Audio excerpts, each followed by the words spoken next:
Hello guys, मेरा नाम सौरभ पटेल है, BSc nursing college GMC Darbhanga से सेकंड ईयर स्टूडेंट। आप लोग कमेंट में बार-बार पूछ रहे थे फिज़िक्स से रिलेटेड, इंस्टा पे भी मैसेज कर रहे थे कि फिज़िक्स का कैसे होगा। बायोलॉजी में तो ज़्यादा लोगों को दिक्कत नहीं है, लेकिन फिज़िक्स में सबसे ज़्यादा और केमिस्ट्री में भी बहुत लोग को दिक्कत है। तो इसीलिए फिज़िक्स और केमिस्ट्री से रिलेटेड वीडियो बनाने के लिए अभी मेरे साथ जो है मेरे 2 बैचमेट्स बैठे हुए हैं। इधर राइट साइड में गोविंद जी हैं, गोविंद सर भी हम लोग बोलते हैं प्यार से। तो ये आपको हाँ जी, जी स्टार भी बोलते हैं और इधर हैं, इनका भी नाम सौरभ ही है।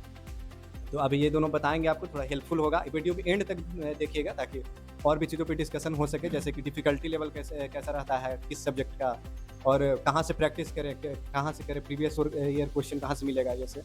तो आप वीडियो को पूरा देखिएगा। चलिए ठीक है, तो अभी गोविंद जी बताइए आप फिज़िक्स के बारे में। Thank you sir.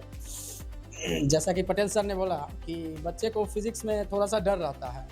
तो देखिए बच्चे की डरना नहीं है सबसे पहली बात। ये फिज़िक्स जो है सो आपको कॉन्सेप्चुअल रहना चाहिए कि इसमें कुछ चैप्टर है। पहले जैसे कि आप लोग बीसीसी का एग्ज़ाम देने वाले हैं, उसी पे शायद हम लोग वीडियो बना रहे हैं सर। हाँ, तो उसमें है ऐसा क्या जो कि कुछ अब समय नज़दीक आ गया है, तो कुछ जिसमें वेटेज वाला चैप्टर है, तो उसको आप लोग पहले देखिए।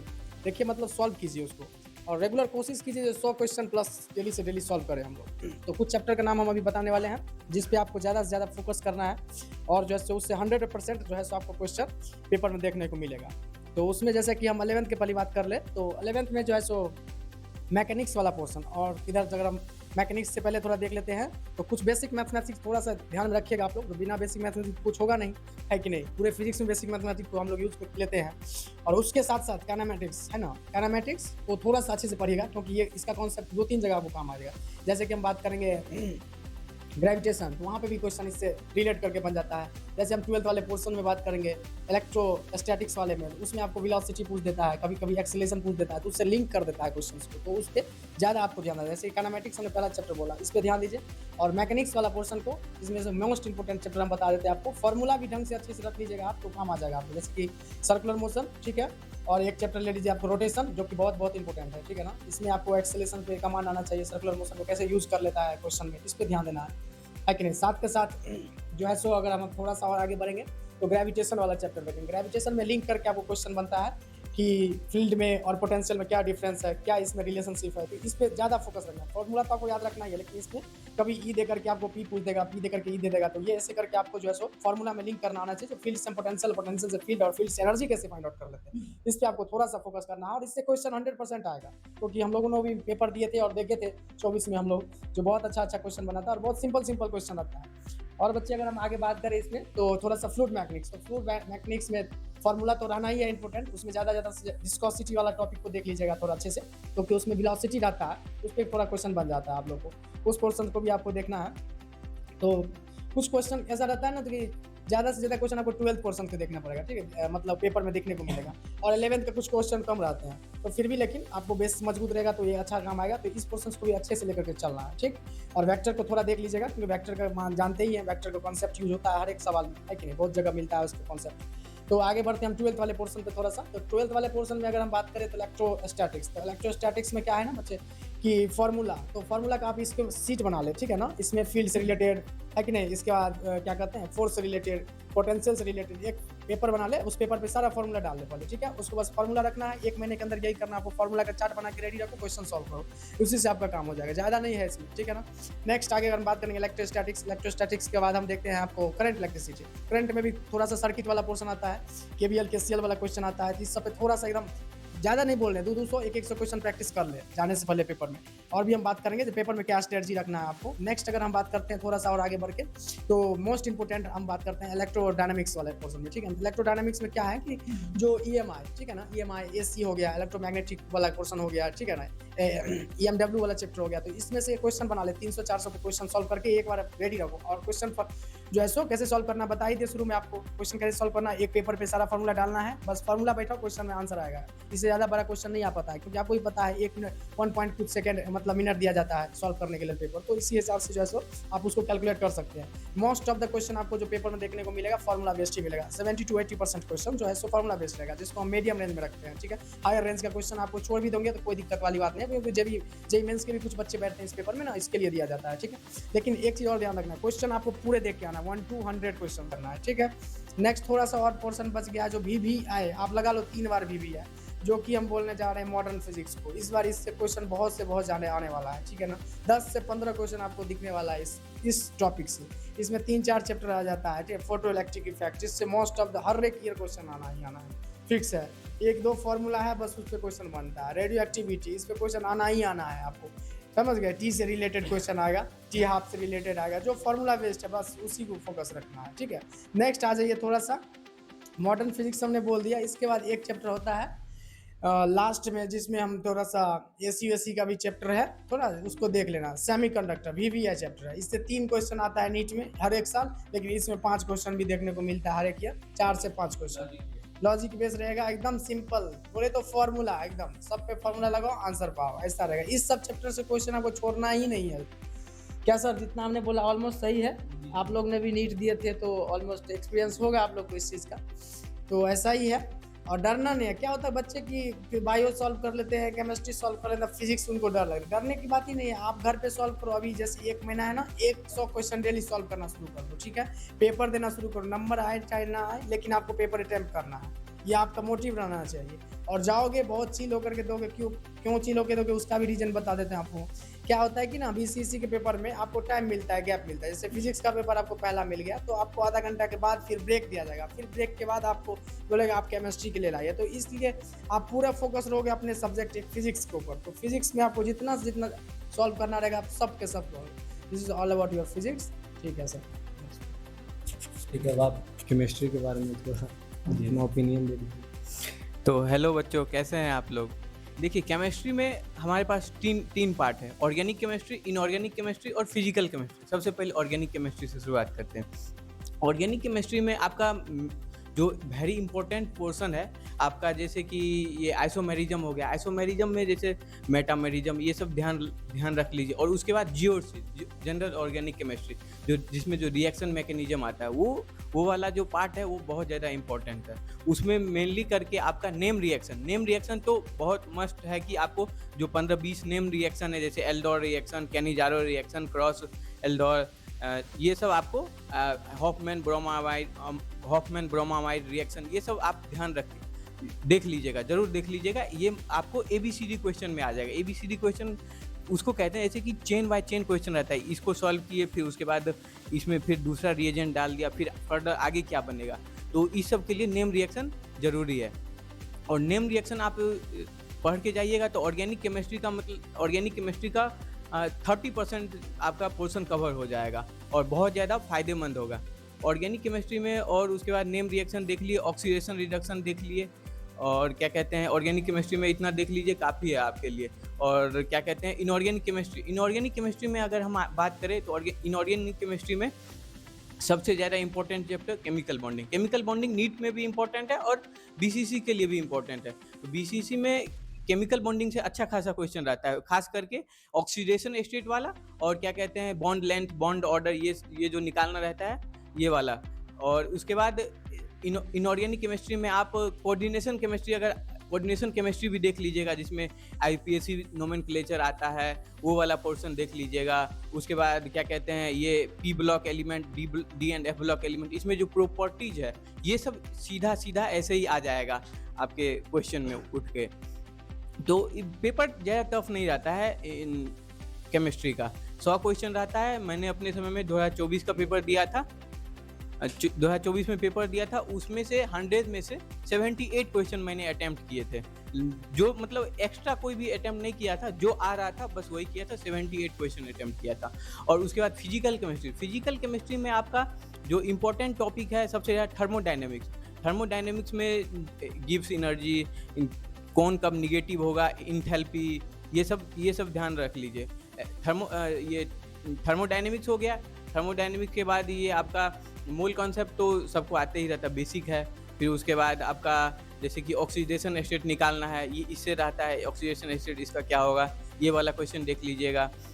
और क्या कहते हैं फिजिकल केमिस्ट्री में आप थर्मोडायनेमिक्स हो गया, उसके बाद केमिकल इक्विलिब्रियम हो गया, आयोनिक इक्विलिब्रियम हो गया, उसमें जो फार्मूला बेस वाला क्वेश्चन है वो सब ध्यान रख लीजिएगा। बस केमिस्ट्री में फिजिकल केमिस्ट्री भी ज़्यादा टफ नहीं आती है, बस फार्मूला बेसिस पे ही आता है, जो आपको याद रहेगा और कर लीजिएगा। अगर आप पढ़े हुए हैं पहले से तो ईज़िली हो जाएगा। मैंने जब अपना प्रिपरेशन किया था जैसे कि नीट के लिए पढ़ा था तो पूरा साल तो जो पढ़ा था, फिर क्या हुआ था कि नीट का एग्ज़ाम देने के बाद वो अच्छा थोड़ा गया, जब रूम पे आके मिला है तो थोड़ा-सा खराब चला गया।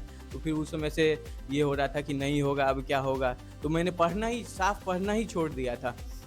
लेकिन और मेरा ये बीसीसी का फॉर्म दोस्त भरवा दिया था। तो अब जब लास्ट का 1 दिन बचा तो तब जाकर के मैंने वो थोड़ा-मोड़ा रिवीजन किया। इनऑर्गेनिक केमिस्ट्री तो देखा ही नहीं, थोड़ा-मोड़ा बायो देख लिया, थोड़ा-मोड़ा फिज़िक्स देख लिया, उसी में जाके बस एग्ज़ाम दिया। हमको तो ये भी नहीं भरोसा था कि मेरा एग्ज़ाम में सिलेक्शन भी हो जाएगा। लेकिन मुझे दूसरा कोई बताया कि रिज़ल्ट आ गया है, चेक करो। रात में सुबह में 5 बजे, मतलब रात में ही आया था, तो सुबह में 5 बजे 6 बजे कोई फ़ोन किया था कि रिज़ल्ट आ गया है। तो फिर मैंने खोला, मैंने बोला कि मैं नहीं खोलूँगा, तुम ही चेक करो अपने दोस्त को। वो दोस्त ने मेरा चेक किया, देखा 180 रैंक। मैं कहा वाओ! और कैटेगरी रैंक 80 था शायद, 80 या 90 के इसी के आसपास में था। तो और इसमें टाइम आपको इनफ ही रहता है, मतलब 100 क्वेश्चन करना है, 1 घंटे का समय है और इजीली कर लीजिएगा, इसमें कोई बड़ा बात नहीं है। आप बस आप कॉन्फिडेंस रखिए और आगे बढ़िए, क्वेश्चन प्रैक्टिस कीजिए। ऑर्गेनिक केमिस्ट्री में भी ABCD वाला क्वेश्चन जो बताए थे वो कीजिए। और अगर आपको दिक्कत हो, NCERT पढ़िए, NCERT ऑर्गेनिक केमिस्ट्री का NCERT। अगर आपको दिक्कत हो रहा है तो यूट्यूब पे एक चैनल है DN ब्रांड ऑर्गेनिक केमिस्ट्री, वो फेवरेट सर हैं, एक बार आप उनका देखिएगा। NCERT सीरीज है पूरा, 7-8 वीडियोज होगा उसका, 40-45 मिनट का, उसको देखिएगा आप। उसको देखने का मतलब वो बहुत ज़्यादा फायदेमंद होगा आपके लिए ऑर्गेनिक केमिस्ट्री के लिए। तो बस इतना ही, अब आगे सर बताएंगे।